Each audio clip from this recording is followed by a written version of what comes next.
दिनदर्शिका लावली नवी, नवीन वर्ष झालं सुरू. एका वर्षाचे महिने 12, चला त्यांच्याशी ओळख करू. माझा पहिला नंबर म्हणत हजर झाला जानेवारी. कधी 28, कधी 29, बदलत राहतो फेब्रुवारी. मार्च महिन्याची खुल्ली कळी, नवीन फुलं पान बघून उन्हाळ्याची चाहूल देत एप्रिलच केव्हा गाऊन. आंबे पन्हेनी आईस्क्रीम सुद्धा मे महिन्याची मजाच भारी. दप्तर गणवेश घेऊन शाळेत जून लावली पहा हजेरी. रिमझिम पावसात रेनकोट घालून जुलै गाई पावसाचे गाणे. खळखळणाऱ्या पाण्यात ऑगस्ट होडे. 26 हे पहिलं कॅलेंडर आहे, मी पहिल्यांदा केलं.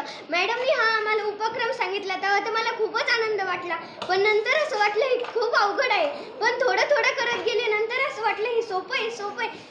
गा म्हणजे गांधी जयंती, म म्हणजे महाराष्ट्र दिन व न म्हणजे नाताळ, यामधले तिन्ही दिवस एकाच वारी. 30 दिवसांचा महिना असेल तर 1, 2 व 3 तारखेचे वार 5 वेळा येतात. जर 30 दिवसांचा महिना असेल तर 1 व 2 तारखेचे वार 5 वेळा येतात.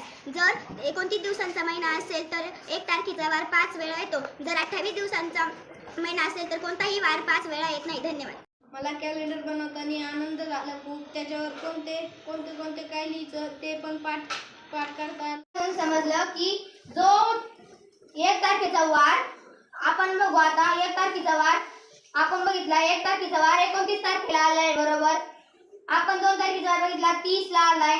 3 ला बघितला 31 ला. आणि मला कॅलेंडर बघताना मला मकर संक्रांत कधी येते, असे वेगवेगळे सण कधी येतात मला हे कळलं.